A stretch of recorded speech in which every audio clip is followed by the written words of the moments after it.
Aïe. Waouh. Mon pied. Nous sommes à la fin de l'année et je fais à nouveau mon petit journal vidéo des films et séries que j'ai pu voir le mois précédent, à savoir là, du coup, le mois de novembre 2025. Et avant même de commencer, j'aimerais vous remercier de l'engagement que vous avez fait par rapport à la vidéo précédente, où j'expliquais qu'en effet, avec YouTube, il y avait des petites choses qui avaient changé et ça a touché petit et gros. Je comprends toujours pas trop ce qui se passe. Apparemment, c'est que les vues avec Adblock sur votre navigateur n'est plus compté pour nous créateurs. Bah, ça c'est ce que j'ai compris apparemment. En tout cas, je vois très bien que vous êtes toujours au rendez-vous. Vos commentaires ne tombent pas dans l'oreille d'un sourd, ni dans les yeux d'un aveugle, nouvelle expression. Et je ne saurais que vous dire de continuer à faire des commentaires, des likes. Vous pouvez me retrouver aussi sur Letterboxd et aussi sur Substack depuis pas longtemps. Les liens sont dans la description et maintenant passons à la vidéo.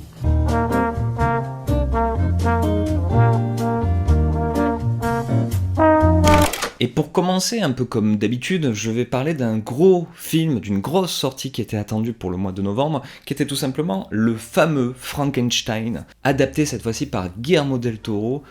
Guillermo del Toro qui n'est pas du tout étranger à ce mythe écrit par Mary Shelley au 19e siècle, puisqu'il suffit de l'avoir vu une fois en interview pour voir qu'il parle de Frankenstein en fait, et puis aussi dans ses films. On le voit dans plein de films, et d'ailleurs on y reviendra plus tard, puisque j'ai vu le mois dernier son premier film Chronos, qui a déjà toute cette aura de Frankenstein dedans. Je vais pas vous faire l'affront de faire le résumé de qu'est-ce qu'est l'histoire de Frankenstein. Tout ce que je peux dire, c'est que c'est l'adaptation du livre de Mary Shelley et non du film qui était sorti en 1933, je crois bien, qui lui-même était adapté en fait d'une pièce de théâtre et qui avait adapté le roman de Mary Shelley. Non, là on est un peu dans la même idée du Frankenstein qui était sorti dans les années 90 à Robert De Niro, dans une idée d'adaptation stricto sensu du livre. Mais bon, ça c'est pour contextualiser un peu ce que c'est ce Frankenstein qui nous arrive dans la tronche en 2025. Et déjà, si on prend cet élément de l'adaptation du bouquin de Mary Shelley, eh bien il y a un truc qui coince. Je trouvais que ce film-là, ce Frankenstein de Guillermo del Toro,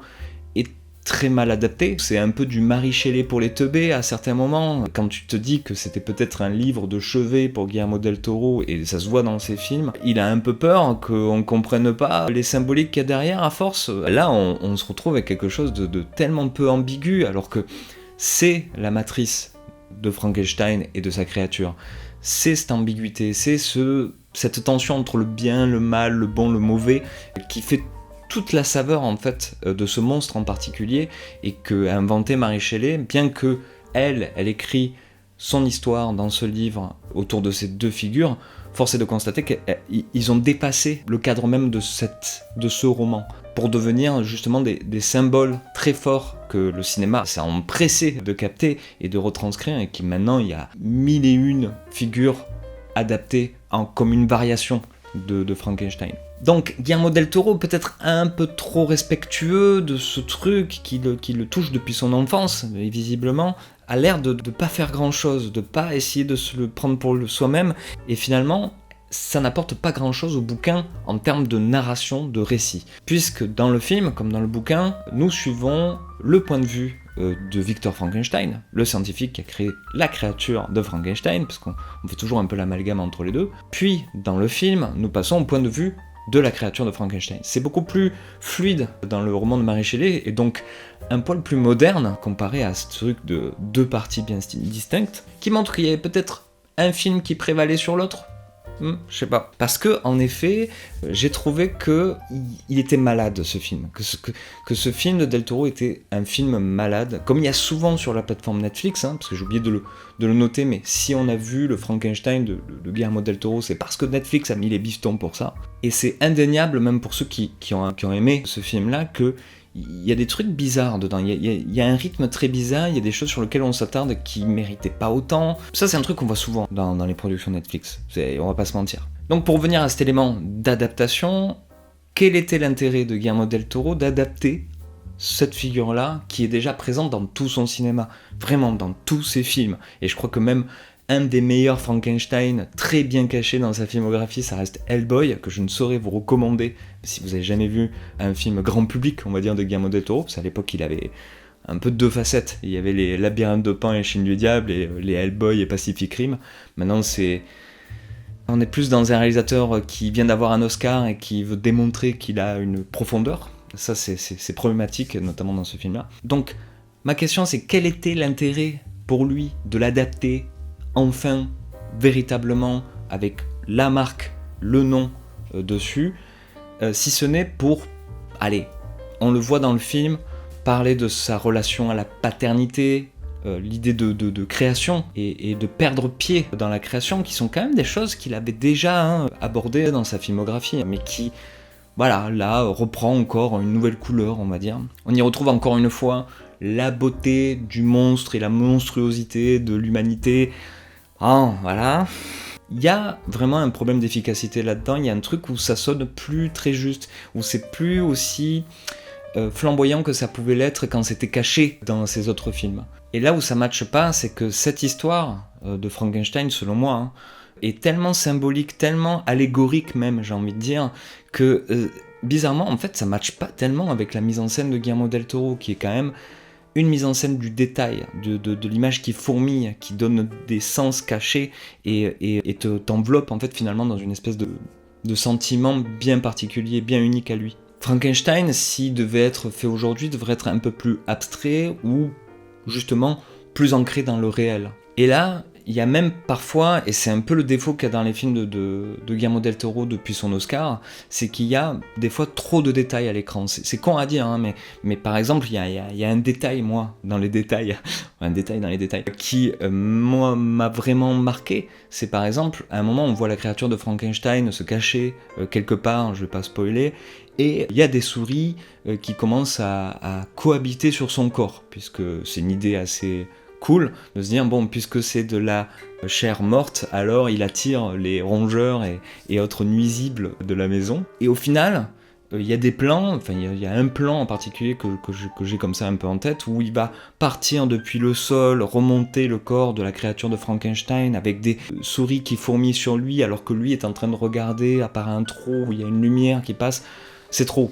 On a l'impression de naviguer dans une illustration plutôt que d'être dans du cinéma, d'être avec le personnage, de sentir un peu le moment qu'il est en train de passer. D'ailleurs, à l'instar de ces souris que j'ai parlé, on est plusieurs à le dire et c'est vrai, les effets spéciaux sont quand même en dents de scie dans ce film. L'utilisation du CGI est parfois un peu bizarre, à se demander si vraiment il avait tous les potards au vert pour pouvoir faire son film. Et ça donne pas l'impression comme ça, même si c'est ce qu'il dit apparemment en interview. Mais je note un truc que les gens ne notent pas suffisamment selon moi, c'est que c'est putain de gore en fait, ce Frankenstein, et ça c'est un truc qui m'a plu. Je me suis dit, waouh, je suis pas sûr d'avoir vu autant de cracra comme ça dans le cinéma de Guillermo del Toro. Là il y va, mais ça y va très très fort, il y a des images quand même qui peuvent traumatiser. Et donc je me suis demandé pourquoi Guillermo del Toro utilise le gore et à ce point dans ce film.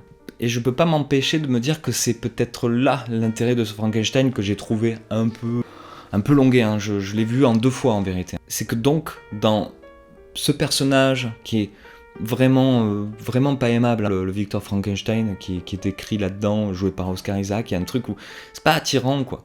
Et ce gore de malade mental m'a fait penser qu'il y avait une colère, qu'il y avait une vraie, pas une frustration, mais au contraire, un acte de je défonce mon obsession que j'ai depuis des années, et voilà, c'est fait. J'ai vu ça, un peu de manière psychanalytique dans ce Frankenstein de Guillermo del Toro. Est-ce que ça vaut la peine de se ruer dessus et d'en faire le film de l'année ? Je pense pas. Donc voilà, une petite étrangeté en fait ce Frankenstein, l'air de rien. Pas du tout le grand chef-d'œuvre annoncé, ni le sommet de la filmographie de Guillermo del Toro. Il y a plein d'autres choses à voir, mais celui-là, je me suis ennuyé devant. Je me suis ennuyé. Voilà.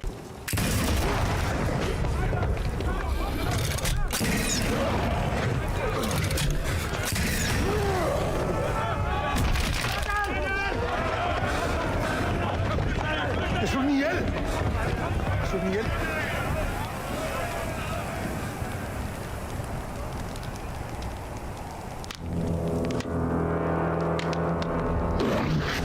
Et donc, comme je vous l'ai annoncé précédemment, et c'est vraiment par hasard que ça s'est passé le mois dernier, pas du tout un espèce de calcul parce que je savais que j'allais regarder Frankenstein, mais j'ai vu le tout premier film de Guillermo del Toro que je n'avais jamais vu, qui était un des rares films que j'ai pas vu de sa filmographie, avec Mimic, que je tarde à voir parce que apparemment il est un peu compliqué.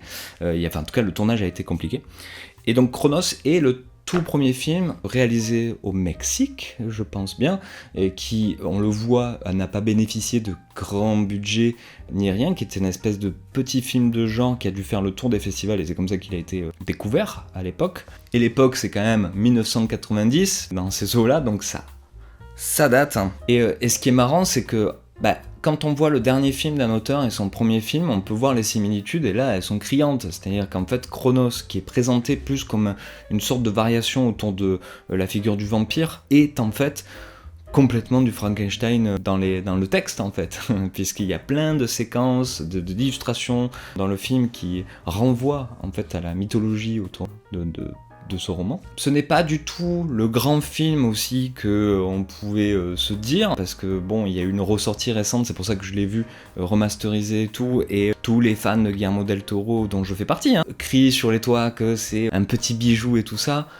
Wow, ça a quand même bien vieilli, ce film-là. Il n'est pas tout à fait bien équilibré, il y a quand même des choix de découpage, de montage qui sont un peu... on sent que c'est un premier film proche du semi-amateur, quoi. Et au mieux, une espèce d'excroissance de téléfilm, en fait, comme elle était un peu vouée à un Crying Freeman, par exemple, de Christophe Gans, qui était à la base un film pour la télé, en fait, et que, un peu gonflé par les premières images qu'a réalisé le réalisateur, est devenu un film pour le cinéma. On sent ça dans Cronos, on sent que c'est quelqu'un qui est en train de sortir d'un média pour en atteindre un autre, quoi. Et ce qui est marrant, c'est qu'il y a un truc qu'on retrouve plus vraiment dans le cinéma de Guillermo del Toro, c'est qu'il y plane un peu l'aura de Alex de la Iglesia, ce qui est pas pour me déplaire, avec des moments très tordus et des moments très salaces. Des trucs où il y a par exemple cette image où tu vois le personnage principal qui lèche le sol blanc, où il y a une tache de sang, qui est une image assez salace, qui t'imprime la rétine comme ça et qui veut dire beaucoup plus de choses que le reste du truc. Mais il y a aussi l'exubérance du projet, avec aussi un final qui se passe sur un toit, ça rappelle des trucs d'Alex Zagazia, ça rappelle le jour de la bête, ça rappelle des trucs comme ça, et donc du coup un côté pantalonnade hispanique qui fait plaisir quand même, mais aussi tout le romantisme en fait de Guillermo del Toro qui est déjà là, mais qui, comme je le dis, a quand même un peu vieilli, et c'est vraiment destiné à ceux qui veulent être complets. Je sais pas si c'est un film très agréable à regarder comme ça, à part pour un côté un petit peu vintage. C'est pas un film très long, donc voilà. Donc voilà, Cronos, premier film foutraque, mais avec quand même déjà les éléments qui vont donner le Guillermo del Toro qu'on adore. En tout cas, c'était quand même mieux que le Frankenstein, le dernier, bizarrement. ¿Qué te parece que sea? ¿Un juguete?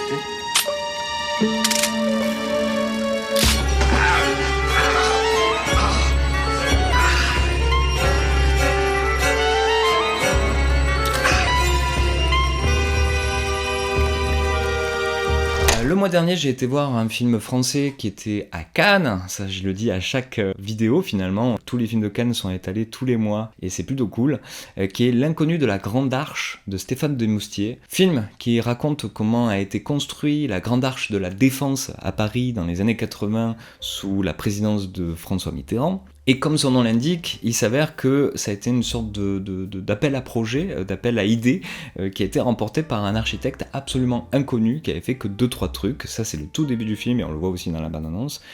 Et donc, va se jouer dans ce film-là toutes les problématiques qu'il peut y avoir autour de l'architecture et de la construction de grands bâtiments, ce qui est déjà en soi quand même une matière assez intéressante, avec ce paradoxe qu'on se retrouve avec un architecte qui fait un grand bâtiment dans un pays qui n'est pas le sien, et 2, qui est quelqu'un qui n'a jamais fait de grand bâtiment, entre guillemets. Ce qui permet à Stéphane Demoustier de faire un portrait de la politique française. Ça, c'est un truc qu'on s'y attend pas forcément au départ, et qui est absolument bien vu, bien caractérisé dans ce film. Mais aussi de faire un hommage et d'être assez juste sur ce métier d'architecte. Puisque la grande qualité de L'inconnu de la Grande Arche, c'est d'être ce sorte de film dossier de l'écran, de ce film ciné-débat, en fait. Un film assez riche et aussi populaire que à la fin on peut continuer à en parler. On a envie d'aller plus loin, on a envie d'aller lire des trucs sur la véritable histoire qu'il y avait derrière, de même regarder les photos des gens pour voir si ça se voit qu'ils avaient ce caractère-là comme il est décrit dans le film. Et même plus, on a envie d'aller voir ou aller revoir l'Arche de la Défense avec le film en tête. Et pour moi, c'est un truc vraiment précieux dans les films quand ils arrivent à faire cette chose-là, qu'il arrive en fait à créer un dialogue, tout simplement.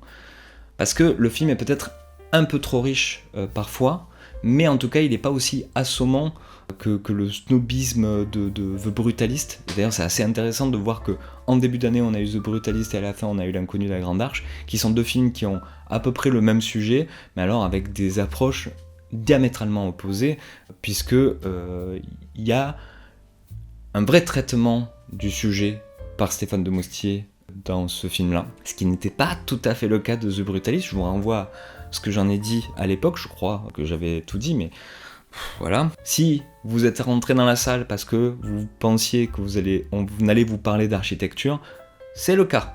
Pas comme dans The Brutalist, où on raconte plein d'autres choses, sauf le brutalisme. C'est quand même assez dingue. Donc voilà.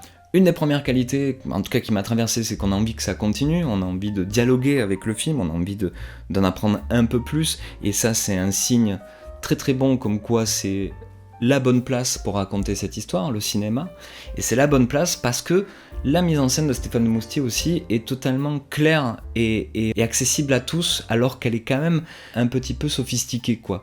Il y a notamment l'utilisation de ce format 4K, comme ici dans cette vidéo, et qui était un truc qu'on utilise à tort et à travers dans le cinéma, mais qui là a vraiment une logique, puisqu'on parle d'un gars qui est obsédé par les formes carrées, donc le film lui-même est un peu vampirisé par son propre personnage, ce qui est d'ailleurs une voie d'interprétation qui peut être absolument intéressante au vu de ce film. Mais il y a aussi, ça c'est très clair dans le film, un découpage agréable, où on ne voit pas le temps passer, où il y a toujours quelque chose qui se passe.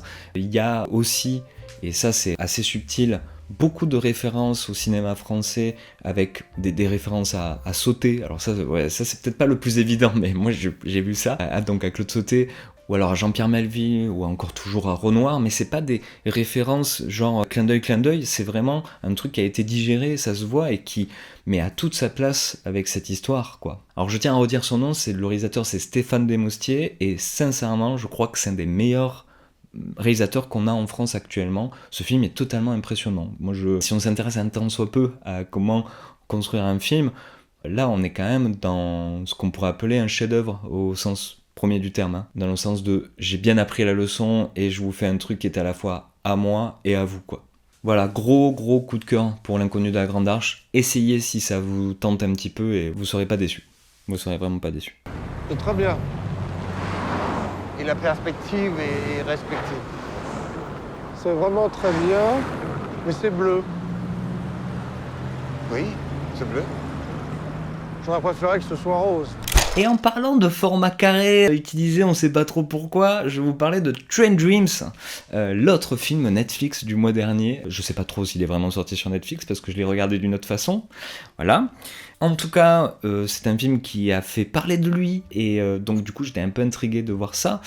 Film qui est censé raconter, ça commence bien quand je dis censé, qui est censé raconter du coup la vie d'un bûcheron dans la fin du 19e, début du 20e, aux États-Unis, du côté de l'Oregon, dans ces trucs-là, et de voir donc toute sa vie sur 80 ans, avec le changement des États-Unis.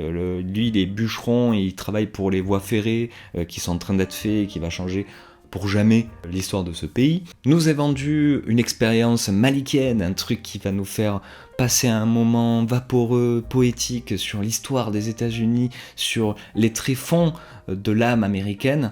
Et une fois fini, ce film-là m'a laissé un peu pantois, pour être gentil. Donc, ce que je vais dire par la suite va pas forcément être une gloire à ce film-là, mais je pense que c'est intéressant d'avoir parfois des sons de cloche un peu différents.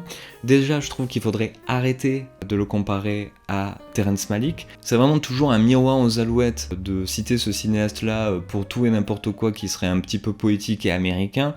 Certes, il y a une voix off, certes, il y a de la nature et un personnage un peu à part, mais je trouve qu'on est quand même assez loin des thèmes de prédilection de Terrence Malick, puisque déjà c'est une voix off externe, une voix off de narrateur, vraiment, qui est une marque de fabrique du cinéma américain qu'on voit peu dans d'autres cinémas dans le monde, et qui est totalement liée à une idée, comment dire, de cinéma pastoral, ce cinéma que j'aime pas trop, qui est celui de La vie est belle, j'en ai déjà parlé quand j'ai chroniqué Life of Chuck, et qui est une sorte de récit de l'Americana, des bonnes valeurs, de comment on construit une communauté, ou comment un individu peut trouver son salut dans le progrès américain. Ce qui est totalement ce film-là, Train Dreams, mais qui n'est pas les thématiques de Terrence Malick, qui lui parle souvent de croyances. C'est vraiment son sujet de dingo, quoi.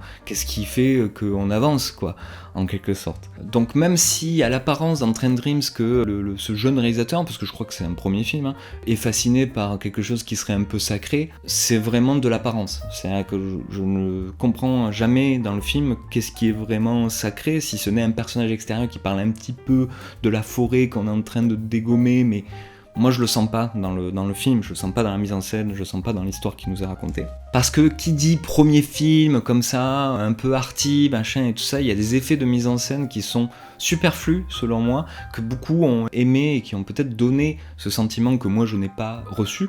Ça veut tellement placer sa caméra dans des endroits magiques, c'est-à-dire sorti de tout point de vue identifiable dans le film, que ça en devient un peu risible par moments. En tout cas ça en devient un peu irritable pour moi, parce qu'il y a des sautes de type d'image, quoi. Et même des sautes dans la qualité des images qui sont dans ce film. C'est-à-dire que quand il y a un plan fait à la GoPro attaché à un arbre qui est en train de tomber, ou un drone aussi qui est hyper piqué en 4K, 8K, qui traverse la plaine où ils sont, et après on te fait un truc un peu granuleux et tout, je comprends pas le projet, en fait, d'une manière très sensorielle. J'imagine que ça a parlé à beaucoup, mais oui, quand on regarde ça sur un grand écran, en quelque sorte, on voit ces défauts-là. Bref, je vais pas aller plus loin, c'est un film qui m'est un peu sorti par les yeux, de ce que ça raconte, de comment c'est fait. Je ne saurais que recommander de regarder First Cow de Kelly Reichardt, qui est beaucoup plus sympa sur le sujet, ou alors de regarder Tree of Life de Terrence Malick, sur une espèce d'histoire des États-Unis, autour du sacré aussi, de la religion et des parents. Enfin, c'est un film qui parle surtout de ça, de comment en fait on vit notre vie entière avec nos deux parents qui se battent à l'intérieur de nos cerveaux. Ici, je comprends pas trop l'engouement que ça a suscité, si ce n'est quand on le met dans cet écosystème de Netflix. Oui, en effet, au milieu de tout ce qui sort, il y a quelque chose d'un peu intéressant. Il y a un truc qui est un peu enthousiasmant, où on se demande si ça serait pas la bonne place pour faire des films un peu arty comme ça, les plateformes, plutôt que des gros machins dont on a rien à foutre, qu'on regarde à peine, qu'on coupe au milieu, qu'on reprend. C'est peut-être l'endroit pour ce cinéma indépendant américain, Sundance, un peu. J'avais marqué sur mon truc. Là où le film tire son épingle, semble d'un raffinement inédit, mais raffiné comme une coupe de champagne au Buffalo Grill. Ouais, du coup, je l'ai pas dit ça. Voilà, Train Dreams. Dites-moi ce que vous en avez pensé, si vous avez aimé, si vous avez des bons arguments, parce que moi, il m'est passé, mais comme ça. Comme un train, en fait. That's because it's rough work, gentlemen. Not just on the body, but on the soul. We just cut down trees that have been here for 500 years. Upsets a man's soul whether he recognizes it or not. I'll have $200 in my pocket tomorrow morning. Don't bother my soul. Not one damn bit. That's because you Minnesota fellas don't know nothing about history. Totalement au hasard, j'ai revu Le Clan des Siciliens de Henri Verneuil, un classique français des années 60. Vous avez déjà entendu ne serait-ce que la BO d'Ennio Morricone, et qui est constamment dans le film. Mais très peu l'ont vraiment vu, et ça rappelle, puisque c'est un film qui parle d'un gros casse qui va être fait avec Alain Delon et Jean Gabin, Ce n'est pas Mélodie en sous-sol, celui-ci il est en couleur, et le casse est beaucoup plus spectaculaire, disons. Donc il y a un vrai plaisir de revoir ce film avec Gabin, Delon, le Paris des années 60. C'est un vrai document sur ça, j'ai l'impression.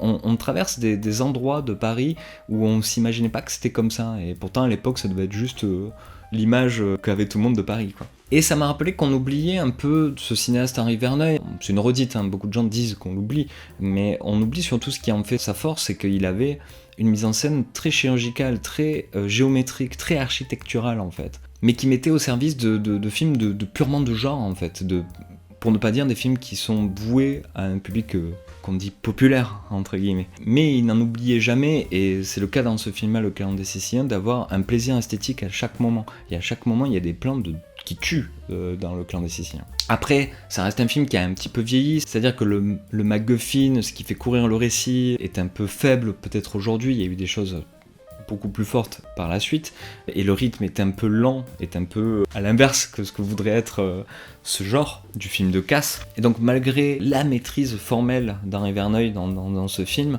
il atteint jamais le côté radical de Melville qui fait traverser le temps, hein, qui permet de voir un film de Melville aujourd'hui avec toujours autant de fascination. Même s'il y a Delon dedans, c'est pas forcément le truc le plus évident aujourd'hui. Donc oui, aussi les acteurs sont incroyables, c'est un des meilleurs films avec Delon et Gabin, c'est quand même des putains de monstres de charisme dans ce film. D'ailleurs, ils en jouent un peu trop, il y a des moments où tu fais ouais d'accord, cette séquence ou ce dialogue il a été fait juste pour se la péter un peu quoi. Mais c'est aussi assez marrant de voir qu'il y a des moments un peu absurdes d'images symboliques où tu comprends pas trop ce que ça fout là, et qui sont très très belles en fait, très très belles ces images. Il y a une sorte de poésie macabre en fait dans ce film qui je trouve fascinant quoi. Donc voilà, si vous voulez faire un trip un peu vintage et peut-être faire une petite sieste, on sait pas, Le Clan des Siciliens d'Henri Verneuil, c'est recommandable de fou. À 35 ans, c'est très simple à comprendre. Eh ben à 65, c'est encore plus simple. J'ai une envie folle de la laisser tomber, ton affaire. Une envie folle, ça se respecte.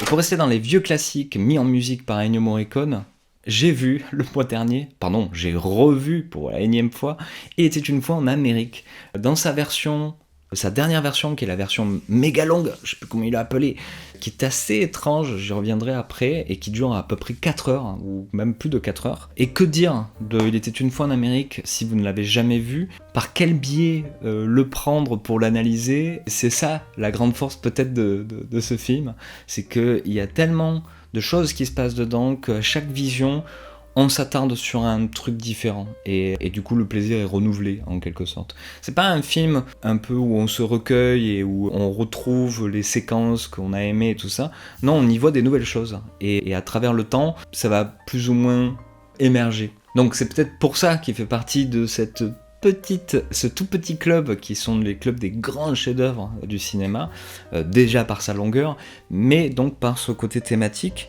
alors que en fait, en le revoyant là, et de toute façon c'est un truc qui est chez Sergio Leone et dont on parle jamais, c'est qu'il a ses défauts.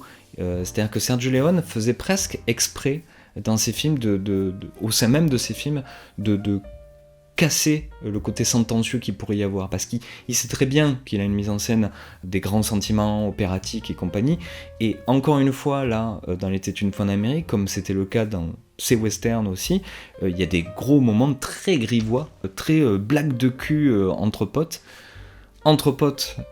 masculins, puisque le grand thème caché de Il était une fois en Amérique, c'est tout simplement la masculinité, la virilité même, j'ai envie de vous dire, qui est l'essence de la domination américaine au XXe siècle de partout. C'est en tout cas ce qui a émergé de cette vision du film en 2025, en novembre 2025.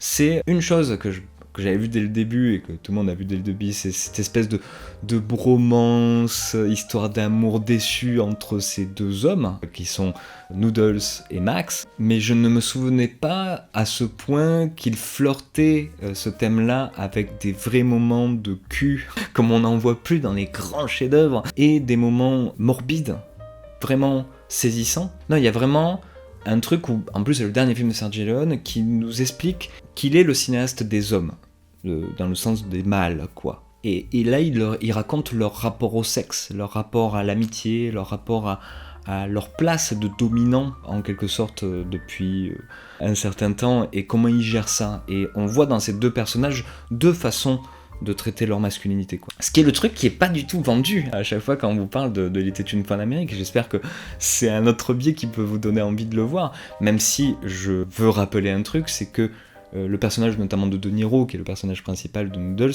est vraiment une petite ordure, et il ne va pas le traiter autrement, Sergio Leone. Ce n'est pas un super héros, ce n'est pas du tout ça, c'est même plutôt un gars, c'est un malfrat, quoi. Et 4 heures avec un gars qui a donc du coup une morale un peu déviante, un peu bizarre, ça peut perturber, mais le film rend compte de ce truc-là, rend compte de comment tu te fais conditionner depuis ton enfance aussi à la violence et à la domination. Donc l'air de rien, il romantise pas du tout ça dans ce film-là, et c'était bien de le revoir, et je l'ai regardé jusqu'au bout, justement parce que j'étais intrigué par ce truc-là, et ça se tient jusqu'au bout. Pour revenir à cette version, parce que c'est un film, Il était une fois en Amérique, si vous ne le saviez pas, qui a eu beaucoup de problèmes à sa sortie, qui a été tronqué, il existe apparemment une version de 6 heures quelque part, mais qui a été obligé d'être tronqué à droite et à gauche pour sortir à Cannes, et puis ensuite ça a été retronqué pour les États-Unis, etc.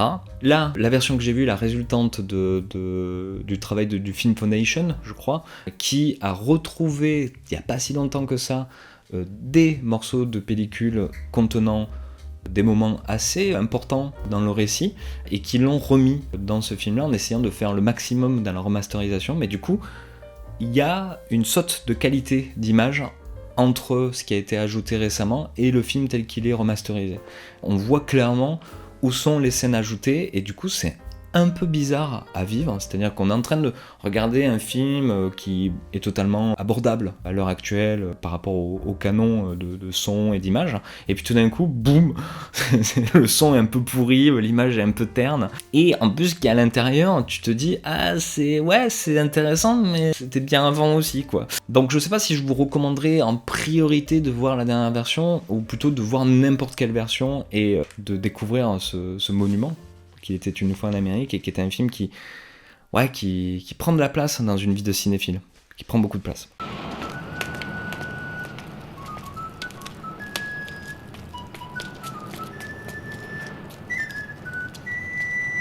Et d'ailleurs, en parlant de films qui prennent de la place dans une vie de cinéphile, j'ai revu le mois dernier, c'était un hasard aussi, et bon, c'est comme ça, donc du coup c'est une vidéo qui est très imposante comme ça. C'est Citizen Kane d'Orson Welles. Ouais, je vous l'avais teasé un peu à la fin de la vidéo précédente, puisque je l'ai vu en tout début du mois de novembre. Enfin revu, parce que c'est l'un des films que j'ai peut-être le plus revu dans ma vie. Un film que j'adore donc, que je trouve essentiel, et qui, comme Il était une fois en Amérique, a ce don de, à chaque vision, révéler un nouveau truc. C'est vraiment ce genre de films qui sont importants parce que ils ont été à l'épreuve du temps, c'est-à-dire que individuellement et collectivement, c'est-à-dire que chacun des personnes qui vous reparlent de Citizen Kane, ou qui en parlent avec passion, savent que en fait il y a eu plusieurs étapes dans leur vie où il est revenu, ce film-là, et où il a dit quelque chose sur l'état actuel du monde et sur leur état à eux. Et collectivement, c'est un film qui est toujours nommé comme une espèce de film premier, de film qui a inventé le cinéma, un parmi d'autres, mais qui a inventé un truc. Et ce truc, si on devait le définir dans une petite boîte comme ça serait une nouvelle forme de biopic, même le biopic lui-même, qui est un genre qui est propre au cinéma en fin de compte, et qui en tout cas a pris son essor dans le cinéma. Et ce qui est marrant, c'est que déjà quand je dis ça, le film dit le contraire, c'est-à-dire que c'est pas un vrai biopic, c'est-à-dire c'est un personnage fictif. Le truc qu'aimerait se rapprocher des mecs qui ont les chevilles énormes, comme Bradley Corbett, c'est ça qu'il s'appelait, dans The Brutalist, qui a voulu faire son Citizen Kane à lui. Puisque si vous ne le savez pas, Citizen Kane raconte la vie, la naissance, la vie, la mort de Charles Foster Kane, magnat de la presse, qui va devenir homme politique et finalement le mec le plus riche de la Terre à la fin de sa vie, qui est totalement inspiré d'un gars de l'époque dont j'ai plus du tout le nom, et qui a valu à Orson Welles d'être un peu banni par la suite, et son scénariste aussi, Mankiewicz, dont Fincher a fait un film, Mank, qui est très intéressant. Plus j'y pense, plus je le trouve intéressant, ce film-là. Parce que si aujourd'hui Citizen Kane est un film absolument immanquable dans une cinéphilie, ça a été un gros four à l'époque, et ça a été La première et la dernière fois que Orson Welles a eu carte blanche et aussi l'audace de sa jeunesse pour faire un film. Et l'audace, c'est justement ça qui m'a fait le revoir encore une fois et jusqu'au bout, parce qu'au départ je voulais juste regarder le début du film que je trouve assez génial encore aujourd'hui, puisqu'il y a ce moment assez culte de on rentre avec la caméra dans la demeure assez improbable Xanadu de Charles Foster Kane au moment de sa mort où il tombe du coup sa boule à neige en disant le mot Rosebud. S'ensuit après ça un truc assez étonnant, c'est qu'il y a un journal de cinéma, un JT, bon maintenant on dit JT pour la télé, mais avant le journal audiovisuel se passait au cinéma. Donc ça enchaîne directement avec cette séquence-là qui est donc un pastiche très très réaliste des actualités qu'on voyait au cinéma, qui fait la géographie et qui donc déroule tout le programme du film, du personnage qu'on vient de voir mourir. S'ensuit la scène des journalistes qui sont dans la salle de cinéma à regarder ce truc-là avant de l'envoyer partout, et qui se posent la question de dire ouais c'est un peu, il faudrait qu'on trouve un truc un peu plus vendeur pour le public quoi.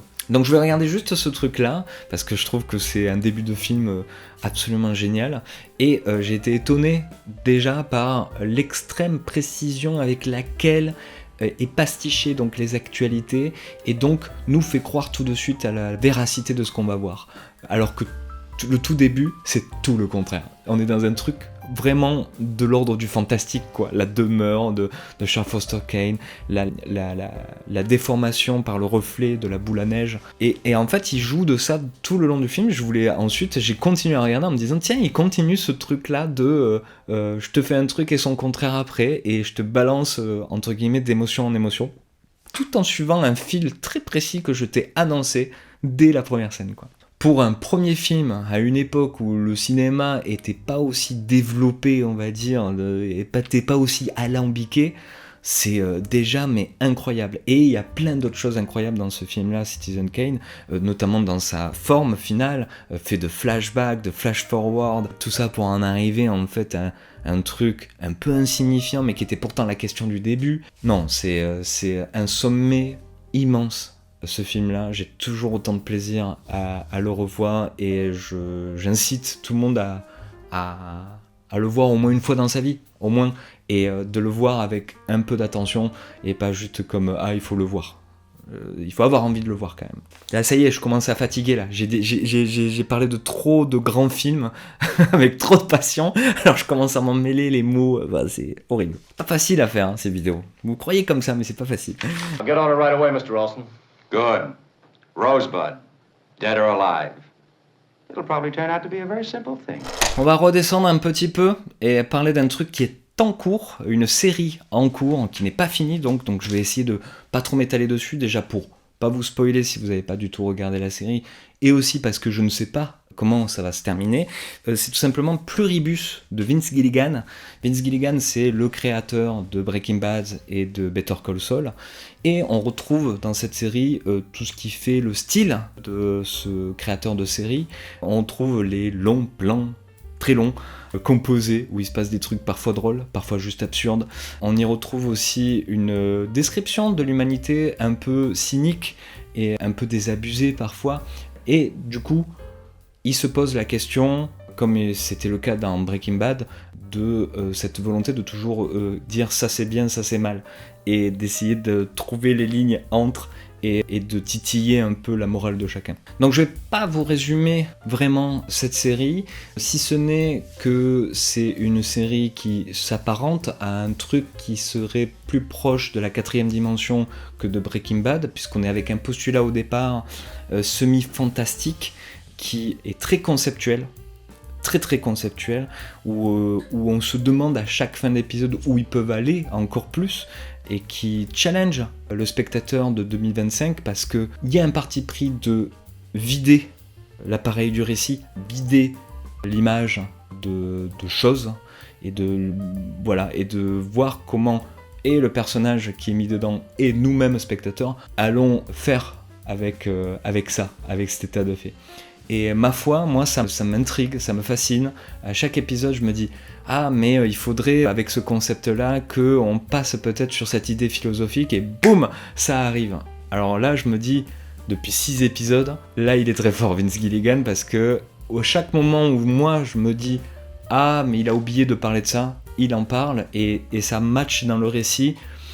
Par l'instant ça tient et c'est une série qui est quand même bien à part des autres. Si vous voulez la regarder pour passer un bon petit moment, c'est peut-être pas le type de série à regarder, mais si vous regardez un truc vraiment très différent, unique, qu'on voit vraiment pas tous les 4 matins sur la télé, je vous recommande vraiment de tester au moins le premier épisode, de voir si c'est un ton qui vous parle. S'il y a un truc que je lui reproche, mais c'est vraiment un tout petit reproche à cette série, c'est le côté série Apple TV, le série...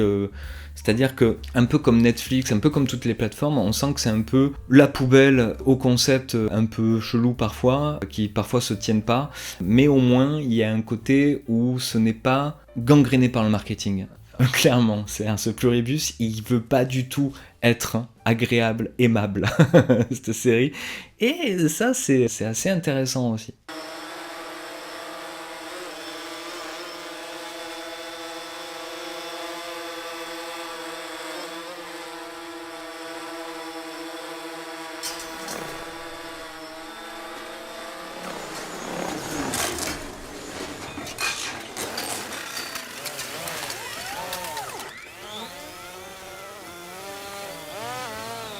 J'aimerais vous donner l'envie de regarder un film qui est passé un peu inaperçu, mais qui est vraiment un petit bijou comme ça, je m'y attendais pas à ce point-là.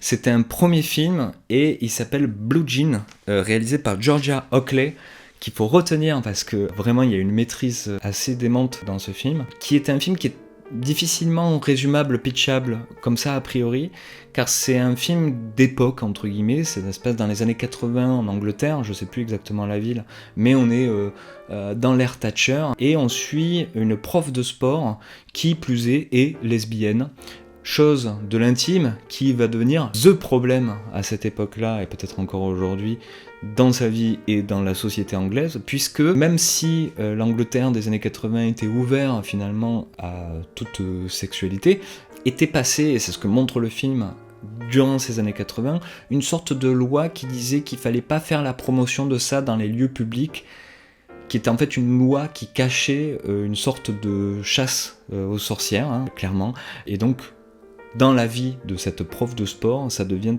très problématique de continuer à se cacher à ce point des yeux de la loi et du gouvernement. Donc je sais pas si ça donne envie un peu comme ça de voir le film, il y a un travail immense sur l'image, sur la reconstitution on va dire de l'époque, mais c'est pas là encore la grande qualité du film. La grande qualité de ce film, c'est que, à la manière de Sidney Lumet, j'en parle presque à toutes les vidéos parce que c'est un de mes réalisateurs préférés, on commence avec un personnage et on va pas le lâcher et on va aller jusqu'au bout, et c'est, comment dire, c'est un plaisir immense de voir dérouler une histoire où on sait pas trop où ça va, on sait pas trop quels sont les vrais enjeux, et au final il y a tout qui te pop à la gueule en te disant ah ouais, je viens de vivre vraiment quelles sont les tensions autour de cette histoire, de ce personnage, de cet environnement et tout, et les enjeux, les thématiques sont révélés. Et une des plus importantes en tout cas dans ce film, si ça peut donner envie, c'est que ça montre qu'est-ce que c'est que d'être militant, et c'est pas forcément ce que vous pensez. C'est ce que j'ai envie de dire. Et au moment où c'est révélé, il y a l'alarme qui tombe, je vous le dis, je vous le dis direct. Donc Georgia Oakley, la réalisatrice de ce film, aussi ne fait pas juste que filmer son truc, son histoire comme ça, il y a une vraie maîtrise de chacun des plans, des compositions, de ce que cela veut dire, les réminiscences qu'il y a dedans, et qui t'amènent petit à petit aussi par l'image à la conclusion. On n'est pas du tout dans le cinéma social anglais à la Ken Loach, ce n'est pas du tout une narration sur le misérabilisme, on va pas te faire de trop un truc qui ne l'était pas vraiment, c'est beaucoup plus larvé, c'est beaucoup plus en tension dans les personnages plutôt que des actions véritables. D'ailleurs, c'est pas du tout le film LGBT fantasmé par un hétéro, on sent qu'il y a un autre regard, on n'est pas dans un regard ni mal gaze, ni oh là là, nos problèmes, machin et tout ça. Non, on est avec des personnages et c'est totalement normal. C'est con à dire ça en 2025 quand même. On régresse de ce côté-là. Donc ce sont des personnages, c'est une histoire maîtrisée comme rarement. J'aurais pas pensé que c'était à ce point un film bon comme ça, Blue Jean. Donc si la thématique vous parle ou que vous voulez en savoir un peu plus, si vous aimez le cinéma de personnages un peu, on peut dire entre guillemets ancré dans la réalité, et vous aimez le cinéma de Sidney Lumet tout simplement, je pense qu'il faut tenter ce Blue Jean, même si la thématique, parce que c'était mon cas, me parlait moyennement. On finit le film avec au minima un peu moins de conneries dans nos cerveaux qui connaissons pas ça.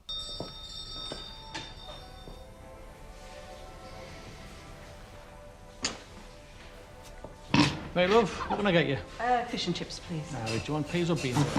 Peas, please. Et là, je vais vous parler très brièvement parce que c'est encore pas trop digéré par moi et puis je sais pas si ça vaut une pléthore d'analyses et tout, mais en tout cas, je tiens à vous le noter là-dedans.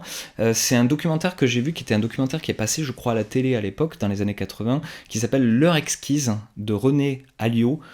Je dis à la télé parce qu'il a vraiment un format de 1 heure, de 60 minutes, que j'ai vu sur Mubi, justement, je sais pas s'il est disponible ailleurs, et c'est un documentaire assez étonnant puisque, comme c'est fait un peu plus aujourd'hui, nous sommes dans le récit intime du documentateur qui va parler de sa famille, de sa généalogie, au travers de photos notamment, et avec la voix off qui est très très poétique, et aussi prendre des images actuelles, et des images de quoi ? De Marseille, et de sa vie actuelle et passée. Et donc c'est un film mood, c'est vraiment un documentaire, il faut se le lancer, c'est un truc qui est à la fois très intéressant, qui donne beaucoup d'informations, on va dire, de sociologie, d'urbanisme et tout ça sur Marseille, mais aussi qui est un trip poétique très très beau, qui moi m'a parlé en tout cas, c'est-à-dire les images qui ont été prises, je me suis empressé de regarder avec quoi il avait filmé, bon c'est juste du 35 mm, mais c'est tellement bien cadré, où il filme un peu le vide, un peu Marseille, mais sans des gens au premier plan, ce qui est quand même le truc qu'on voit directement quand on va dans cette ville. Et lui, il parle par-dessus, et il met les photos de ses aïeux, et il y a un truc qui se passe, du coup, il y a un truc très doux, et très, pas nostalgique, très, voilà, il y a ça dans les murs, il y a un truc de fantôme un peu là-dedans. Donc, je pense que ce film-là est un peu la pierre qui a amené un certain cinéma documentaire qu'il y a aujourd'hui en France notamment, et qui est superbe, vraiment, moi j'ai beaucoup apprécié, c'est un trip, mais c'est très cool, moi j'ai beaucoup aimé. Les traverses, ce sont d'anciens chemins sinuant entre les propriétés ou les campagnes, bordés par le côté aveugle des maisons, mais surtout par des murs. Il y a une 50aine d'années, à Marseille, les amoureux s'y retrouvaient dans leur recoin le soir, à la faveur de l'ombre. Ces murs, surtout lorsqu'ils protégeaient de riches domaines, ne pouvaient que faire rêver à ce qu'il y avait derrière. Des paradis cachés, des architectures à colonnes, des luxes végétaux, des folies, de la fraîcheur, de l'eau, tout un système de plaisir, mais gardé pour soi, savouré dans le seul partage intime, le secret. Et en parlant de trip, nous allons finir cette vidéo avec un truc improbable, qui est Palombella Rossa de Nanni Moretti.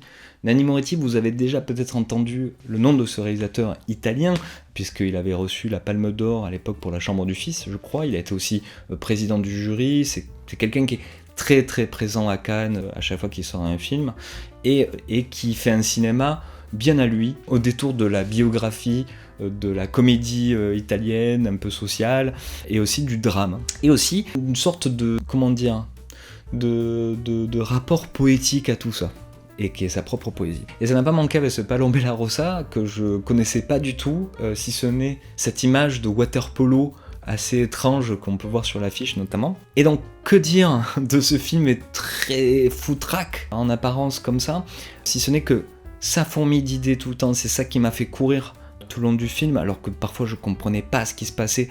On est quand même dans un film qui démarre où le personnage principal a un accident. En sortant de sa voiture, on le prend dans un bus avec une équipe de water-polo, on lui dit « viens pour le match » et lui, il a tout oublié, il est devenu amnésique. Donc il commence à avoir des discussions avec les uns et les autres, et c'est des discussions plus ou moins absurdes, plus absurdes que moins d'ailleurs, et où on comprend pas trop où on met les pieds en tant que spectateur, on comprend pas trop, on est dans une énigme comme le personnage principal de C'est qui? C'est quoi? Où on est? En quelque sorte.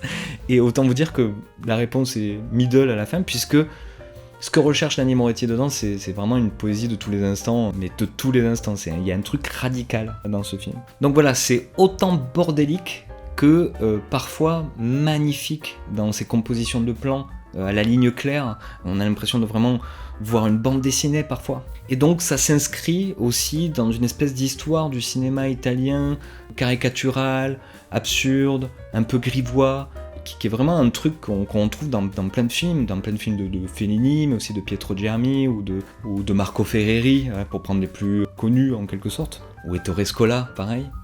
Des cinéastes qu'on oublie un peu, mais qui étaient vraiment une part entière du cinéma des années 70-80, 60-70-80. Et il y mélange à ça, un peu comme Pietro Germi du coup, le cinéma politique, qui est l'autre facette très importante du cinéma italien dans son histoire.